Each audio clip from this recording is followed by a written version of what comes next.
दोस्तों, आप सब महाभारत युद्ध के बारे में तो जानते ही होंगे। कैसे ये युद्ध हुआ, युद्ध का कारण और युद्ध किसके बीच हुआ और कैसे समाप्त हुआ। लेकिन क्या आप ये जानते हैं कि युद्ध समाप्त होने के बाद क्या हुआ? आज के इस वीडियो में हम आपको बताएंगे कि महाभारत युद्ध के बाद क्या हुआ था। इससे पहले अगर आप मेरे चैनल पर पहली बार आए हैं तो चैनल को सब्सक्राइब करें और साथ ही बेल आइकन को प्रेस करना ना भूलें। दोस्तों, महाभारत का युद्ध समाप्त होने के बाद का समय भी बहुत ही महत्वपूर्ण और घटनाओं से भरा हुआ था। युद्ध के बाद पांडवों ने हस्तिनापुर में 36 वर्षों तक राज किया। इस दौरान पांडवों की जिंदगी में कई परिवर्तन आए और कुछ महत्वपूर्ण घटना घटी। महाभारत युद्ध समाप्त होने के बाद पांडवों ने कौरवों की पूरी सेना को पराजित कर दिया था। युधिष्ठिर, जो पांडवों के सबसे बड़े थे, उनको राजा बनाने का निर्णय लिया गया। युद्ध के बाद युधिष्ठिर का राज्याभिषेक हस्तिनापुर में हुआ। पांडवों ने अपनी जीत का जश्न मनाया, लेकिन साथ ही उन्हें इस जीत का कोई आनंद नहीं था, क्योंकि इस युद्ध में उनके सैकड़ों रिश्तेदार और मित्र मारे गए थे। युधिष्ठिर ने सोचा कि इस युद्ध में जीत के बाद भी उसने बहुत कुछ खो दिया था। युद्ध के बाद श्री कृष्ण पांडवों से मिलने के लिए हस्तिनापुर आए। युधिष्ठिर ने उन्हें बताया कि भले ही वे अब राजा बन गए हो, लेकिन उन्हें इस जीत का कोई वास्तविक सुख नहीं मिल रहा था। उनके दिल में बहुत दुख था, क्योंकि इस युद्ध में उनके हजारों रिश्तेदार मारे गए थे और उनका मन शांति के वजह अशांत था। कृष्ण ने युधिष्ठिर को समझाया कि यह सब भगवान के द्वारा निर्धारित था और पांडवों ने धर्म के रास्ते पर चलकर यह युद्ध जीता था। कृष्ण ने युधिष्ठिर को धैर्य रखने और अपने कर्तव्यों का पालन करने की सलाह दी। इधर द्रौपदी, जो पांडवों की पत्नी थी, वो भी इस युद्ध के बाद बहुत दुखी थी। उसे अपने पति और भाइयों का दुख साझा करते हुए यह महसूस हो रहा था कि युद्ध में जीते तो वे हैं, लेकिन अपने परिवार के कई सदस्य खो दिए। द्रौपदी ने भगवान श्री कृष्ण से प्रार्थना की कि वे सभी को शांति और संतोष दे। कृष्ण ने उन्हें समझाया कि यह युद्ध परम सत्य की ओर ले जाने के लिए जरूरी था और जो भी हुआ वह सब भगवान के फैसले के अनुसार था। पांडवों ने युद्ध के बाद अपने सत्य और धर्म की प्रतिष्ठा को बनाए रखने के लिए अश्वमेध यज्ञ का आयोजन किया। यह यज्ञ उस समय का एक प्रमुख धार्मिक कार्य था, जो राजाओं और साम्राज्यों की शक्ति को प्रमाणित करता था।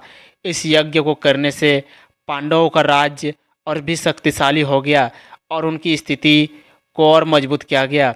इस यज्ञ में सभी प्रमुख राजाओं और लोगों को बुलाया गया था। युधिष्ठिर ने इस यज्ञ के द्वारा यह साबित किया कि वे धर्म के मार्ग पर चल रहे हैं और किसी भी तरह का अत्याचार या अन्याय नहीं करेंगे। युद्ध के बाद पांडवों ने अपने जीवन का अंतिम चरण तय किया। उन्होंने यह निर्णय लिया कि अब वे अपना राज्य और संसार छोड़कर जंगल में तपस्या के लिए जाएंगे। यह समय उनके जीवन का एक प्रमुख मोड़ था। वे सब संन्यास लेने के लिए निकल पड़े और इस दौरान उनके साथ उनके पत्नियां और कुछ लोग भी थे। पांडवों का उद्देश्य था कि वे संसार के सारे बंधनों से मुक्त होकर आत्मनिर्वाण की ओर बढ़े। पांडवों की अंतिम यात्रा स्वर्ग की थी। वे सब एक साथ हिमालय की दिशा में चल पड़े। यह यात्रा बहुत कठिन थी और रास्ते में हर एक पांडव को अलग अलग प्रकार की परीक्षाओं का सामना करना पड़ा। इस यात्रा के दौरान पांडवों ने एक एक करके अपने कर्तव्यों, इच्छाओं और भौतिक चीज़ों का त्याग दिया। युधिष्ठिर सबसे पहले मार्ग पर चलते हुए अपने धर्म का पालन करते रहे, लेकिन उन्हें भी स्वर्ग तक पहुंचने के बाद अपनी पृथ्वी पर समय समाप्त होने का एहसास हुआ। अंत में वे स्वर्ग में पहुंच गए। जब पांडव स्वर्ग की ओर बढ़ रहे थे, तब कृष्ण का भी निधन हो गया। द्वारका में भगवान कृष्ण का अंत हुआ और उनके साथ कई और घटनाएं घटी, जिससे द्वारका का पतन हुआ। कृष्ण ने पांडवों को धर्म का पालन करने के लिए हमेशा प्रेरित किया था और अंत में वे स्वर्ग को गए। पांडव स्वर्ग में प्रवेश करते हैं। युधिष्ठिर, जो सत्य और धर्म के प्रतीक थे, सबसे पहले स्वर्ग पहुँचे। उनके साथ उनके भाइयों और द्रौपदी ने भी स्वर्ग का मार्ग लिया, लेकिन जब वे स्वर्ग में पहुँचे तब वहाँ उन्हें एक और कठिन परीक्षा का सामना करना पड़ा। वहाँ भगवान ने उन्हें बताया कि यह सब उनके अच्छे कर्मों और धर्म के पालन का फल था, लेकिन एक अंतिम परीक्षा थी।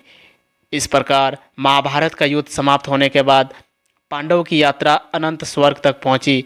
जो उनके लिए जीवन के सर्वोच्च और धर्म की दिशा में किए गए प्रयासों का परिणाम था। उनके द्वारा किए गए कृत्य और धर्म की पालना ही उन्हें सर्वोच्च स्थान दिलवाती है। महाभारत की इस कहानी से हमें यह सीख मिलता है कि महाभारत के बाद का समय केवल पांडवों के लिए नहीं बल्कि पूरी धरती के लिए एक संदेश था।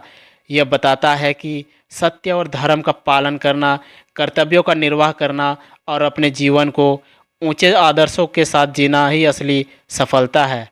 यदि आप सभी को वीडियो अच्छी लगी हो तो वीडियो को एक लाइक करें और कमेंट में जय श्री कृष्ण अवश्य लिखें। मिलते हैं अगले वीडियो में, अपना ख्याल रखिएगा। जय श्री कृष्ण।